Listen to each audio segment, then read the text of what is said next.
The self that watches the self. Who is that? The Buddha's teachings. Chapter 1. The Illusion of the Observer. Who is watching? You sit down to meditate. You try to follow your breath. And then, suddenly, a question rises from the silence. Who is watching my breath? It sounds like a deep question, a spiritual one. But in Buddhism, this is where many get stuck, because sometimes the most powerful illusion is the one that asks the questions. The Buddha never taught that there was someone sitting inside our heads, pulling the strings. But the way we use language makes it feel like there is. When we say, "I'm thinking," it creates the sense that a thinker must exist. A little me behind the thoughts, deciding what to think. But is that really how the mind works? The Buddha pointed directly to this illusion. He taught that thinking arises, but no thinker is found.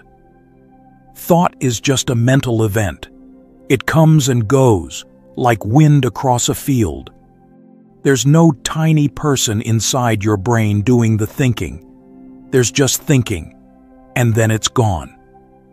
Even science supports this. Neuroscientists call it the default mode network, a part of the brain that lights up when we're lost in stories about ourselves. It's active when we're daydreaming, worrying, remembering the past, imagining the future. And it creates the feeling of a stable self.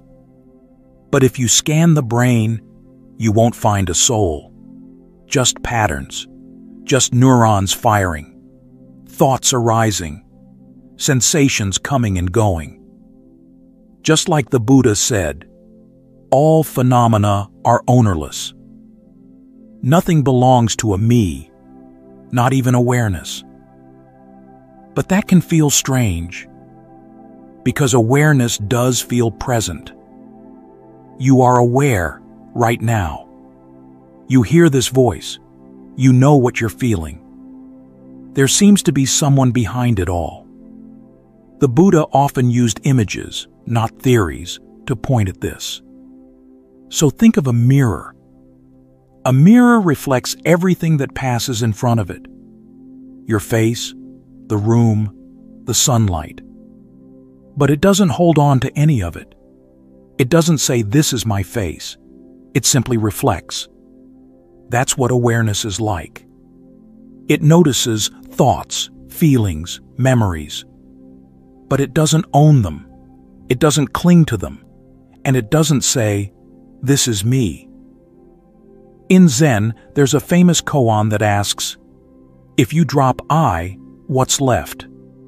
Not an answer, not a concept, just the sound of the wind, the feeling of breath, the simple presence of this moment. No watcher, no center. But then, why does it feel so real? Why do we keep slipping back into the sense that someone is watching? That's what we need to understand, not just by thinking about it, but by seeing how this illusion is built, moment by moment.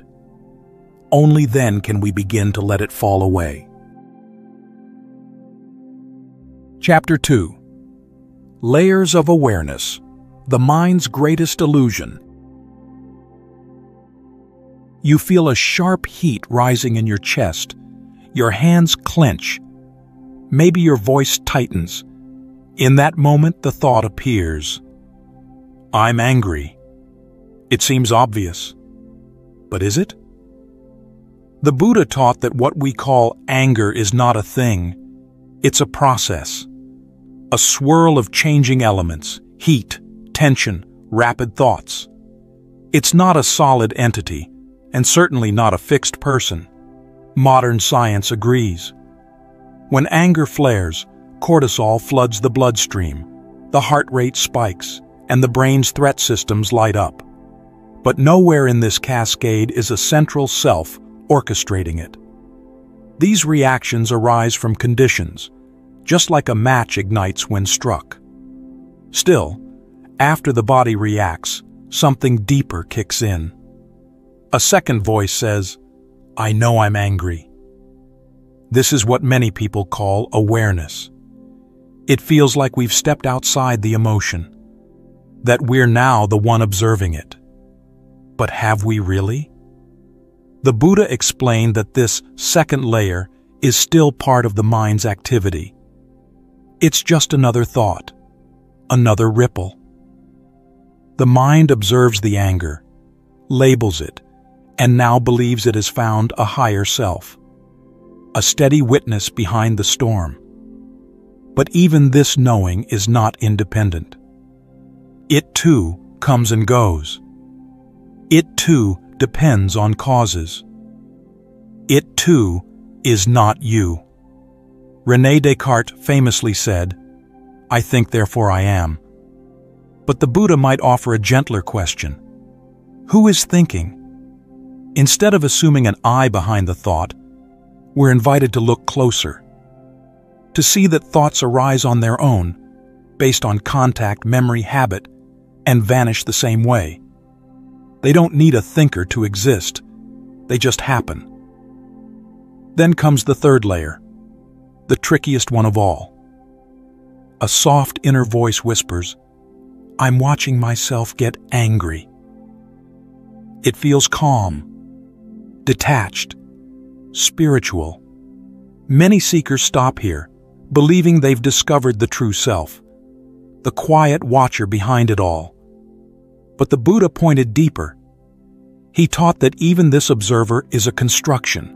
It feels still, but it moves. It appears solid, but it changes. In the Abhidhamma, Buddhist psychology breaks experience down into micro-moments. Each mental event gives rise to the next, then vanishes. The observer you trust is only the latest ripple, a wave thinking it is the ocean. Just like waves in the sea, some wild, some soft, they all pass. But there's no captain steering them, just water, shaped by wind, current, and moon. In the same way, awareness itself is conditioned by what we see, hear, fear, desire. And the thing we call self is just one of those conditioned moments, mistaken for something enduring. Still, the illusion runs deep. Even when we see through the emotion, the thought, the story, something inside clings to the one who sees. We don't hold the anger. We hold the watcher. We don't want to lose the one behind the curtain. But what if that, too, was just a trick of the mind? The Buddha didn't ask us to believe blindly. He gave us tools, a path, a practice, to observe moment by moment. This is a sensation. This is a thought about the sensation. This is awareness of the thought. And then to ask gently, who knows this? And wait. If we're honest, something surprising happens. The question fades, and no one answers. Just space, just awareness, but no owner. That's why these layers are so subtle. Each one feels like we're getting closer to truth. But unless we see clearly, we just climb from one illusion to another, each more refined than the last. The mind is like an onion. Peel one layer, there's another. But at the core, there's nothing, just openness. And strangely, this nothingness doesn't bring fear. It brings peace. Because when there's no one to protect, there's nothing to defend. Only the natural unfolding of experience, seen clearly, without ownership. And yet, the illusion feels so real. Why? Because the mind still has a few more tricks. Quiet ones, ancient ones, invisible ones. Chapter 3. The Mind's Invisible Traps. Why we cling to a self. The mind is a master illusionist. It doesn't need smoke or mirrors, just time, memory, and a bit of language. And from those raw materials, it builds something we hold tighter than anything else, a sense of self. But none of this happens with our permission. It begins quietly, beneath the surface of our thoughts. While we're busy reacting to life, the mind is already weaving those reactions into a story. Not just any story, but your story, where you're always the central character. Whether you're succeeding or failing, feeling joyful or lost, this character keeps appearing. The Buddha taught that this appearance is one of the mind's most convincing tricks. Neuroscience supports this. The brain collects moments and memories, stitching them together like frames in a film reel. A single frame doesn't move. But when they're played one after another, it looks like a person walking, talking, and growing up. And so we forget. We forget that what seems like a self is just a flickering chain of moments, strung together by the brain to help us survive. That's the first trap, the storyteller trap. The Buddha didn't deny that this story appears, but he reminded us, just because the story is happening doesn't mean it belongs to anyone. Just because it's coherent doesn't make it real in the way we assume. He taught that the story is not who we are. It's just what arises due to conditions, memory, language, habit, and desire. The second trap is even more subtle. It hides in the very words we use every day. When you say, "I'm angry," or "I'm sad," it sounds simple. But underneath, those phrases quietly confirm a belief that there's an I who owns that emotion, that someone is there in control, choosing or suffering. But the Buddha offered a gentle correction. Try saying, "There is anger," or "Sadness is present." The shift is small in words, but vast in experience. This doesn't mean we stop feeling. It means we stop clinging to the idea that someone is behind the feeling, running the show. There's a sutta where the Buddha advises, don't say, "I am suffering." Just recognize, there is suffering. This short teaching opens a door. It frees us from the assumption that pain must belong to a self. When we see that suffering is a process, not a possession, a strange peace enters. We stop taking everything so personally. Even language, then, becomes a veil, soft, familiar, but misleading. It creates a center where none exists. And still there's one more trap, one that catches even those who meditate for years. It's the hope, the subtle hope, that behind all of this, there's someone stable, pure, and untouched. A silent observer, a wise inner presence watching all the chaos. This idea comforts us. It feels like a sanctuary in the storm. But it's just another idea, another layer, another form. Even advanced meditators may fall into it. Watching thoughts rise and fall, they think, "Ah, I am the watcher." But the Buddha pointed out, the watcher is just another event in the mind, just another conditioned moment. No matter how calm or clear, it too is not a self. Zen has a blunt way of warning us here. There's a famous saying, "If you meet the Buddha on the road, kill him." It doesn't mean to harm anyone. It means, if you create an idea of the Buddha, even a subtle internal one, you've already strayed from truth. Let go of even that. The Buddha didn't leave us empty-handed. He left us with clarity. He taught that everything we cling to, story, language, and even the watcher, arises due to causes and conditions. Nothing stands alone, nothing owns itself, nothing lasts. So the question isn't, who am I? The real question is, why do we keep asking? What are we trying to protect? What are we afraid to lose? And when those questions fade, what's left?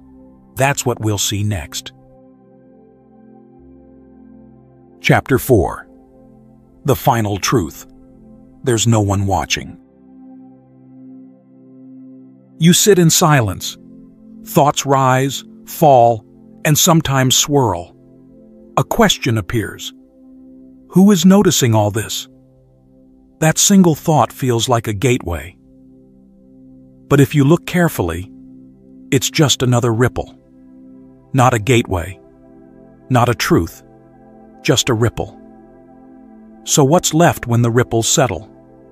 Not emptiness, but something much more alive than that. Stillness. Openness.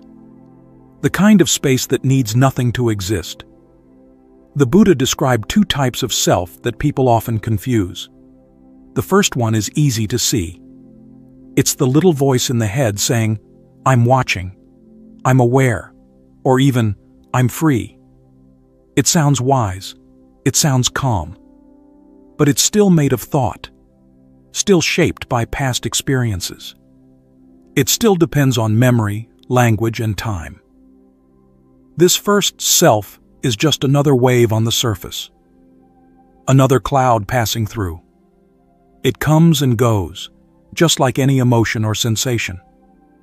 The Buddha never said this first self was evil or wrong. He simply showed us that it wasn't real in the way we think.